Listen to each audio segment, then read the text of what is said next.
বৃষ্টি বৃষ্টি বৃষ্টি কোন অপরূপ সৃষ্টি, এত মিষ্টি মিষ্টি মিষ্টি, আমার হারিয়ে গেছে দৃষ্টি। হ্যাঁ বন্ধুরা, সত্যি দৃষ্টি হারিয়ে যাওয়ার মতোই দৃশ্য চাক্ষুষ করেছি, যা আমি আপনাদের সাথে শেয়ার না করে পারলাম না। বর্ষারানী আমাদের কাছে সেজে গুজে এসে উপস্থিত হয়েছে, আর প্রকৃতিকেও সাজিয়ে তুলেছে অপরূপ সাজে। বেশ কিছুদিন আগে আমি আসাম সফরে গিয়েছিলাম। ট্রেন জার্নি করতে করতে ট্রেনের জানালা দিয়ে সবুজ প্রকৃতির কিছু দৃশ্য ক্যামেরাবন্দি করেছি, আর তাই আজকে আপনাদের সাথে শেয়ার করতে চলেছি সেই সব সুন্দর প্রকৃতির দৃশ্য। বর্ষাকালে ধান ক্ষেতের সবুজ বর্ণ মন মুগ্ধ করে তোলে। ট্রেনের জানালা দিয়ে দেখছি বৃষ্টির জলে সতেজ হয়ে উঠেছে ধানের চারার সবুজ রং, আর তা দেখে আমার চোখ জুড়িয়ে আসছিল।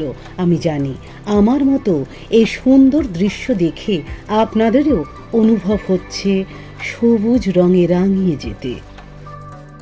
বর্ষার সবুজ ধান ক্ষেত যেন প্রকৃতির ক্যানভাসে আঁকা এক মনোরম চিত্র, যা আমার সাথে আমার প্রিয় বন্ধুদেরও মুগ্ধ করছে।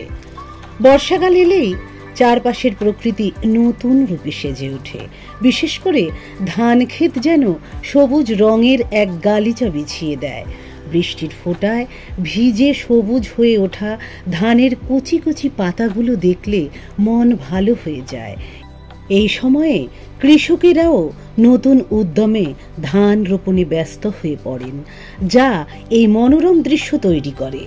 বর্ষার সবুজ ধানক্ষেত শুধু দেখতেই সুন্দর নয়, এটি প্রকৃতির এক গুরুত্বপূর্ণ অংশ, কারণ ধান থেকে চাল আর চাল থেকে যে ভাত তৈরি হয় তা আমাদের প্রধান খাদ্য। আর এই বর্ষাকাল ধান চাষের জন্য সবচেয়ে উপযোগী সময়। এই সময়ে পর্যাপ্ত বৃষ্টিপাতের ফলে ধান গাছ ভালোভাবে বেড়ে ওঠে এবং ভালো ফলন পাওয়া যায়। বর্ষার সবুজ ধান ক্ষেত আমাদের দেশের সংস্কৃতিরও একটি অবিচ্ছেদ্য অংশ।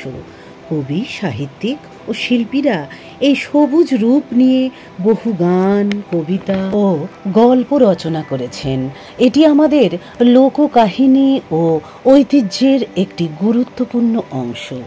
তাই তো শ্রদ্ধেয় কবি দ্বিজেন্দ্রলাল রায়ের ভাষায় ও সুরে বলতে ইচ্ছে করছে, এত স্নিগ্ধ নদী কাহার, কোথায় এমন ধূম্র পাহাড়, কোথায় এমন হরিত ক্ষেত্র, আকাশ তলে মেশে এমন ধানের ওপর ঢেউ খেলে যায়, বাতাস কাহার দেশে, এমন দেশটি কোথাও খুঁজে পাবে না কো তুমি, সকল দেশের রানী সেজে আমার জন্মভূমি, সেজে আমার জন্মভূমি, সেজে আমার জন্মভূমি। বর্ষার এই সবুজ ধানক্ষেত শুধু কৃষকদের জন্য আশীর্বাদ নয়, বরং এটি প্রকৃতির এক অপূর্ব সৃষ্টি, যা আমাদের মুগ্ধ করে, প্রকৃতির প্রতি ভালোবাসা ও শ্রদ্ধাশীল হতে শেখায়। বর্ষাকালে ধান ক্ষেতের পাশ দিয়ে হেঁটে যাওয়ার অভিজ্ঞতা নাকি অসাধারণ।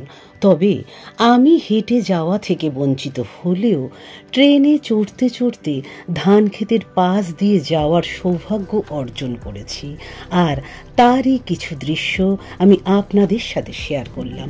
আশা করি আমার প্রিয় দর্শক বন্ধুদের আজকের এই ভিডিওটি ভালো লেগেছে।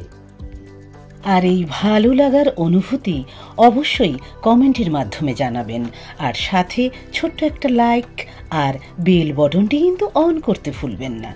এতক্ষণ আমার সাথে থাকার জন্য আমার সকল বন্ধুদের জানাই অনেক অনেক ধন্যবাদ।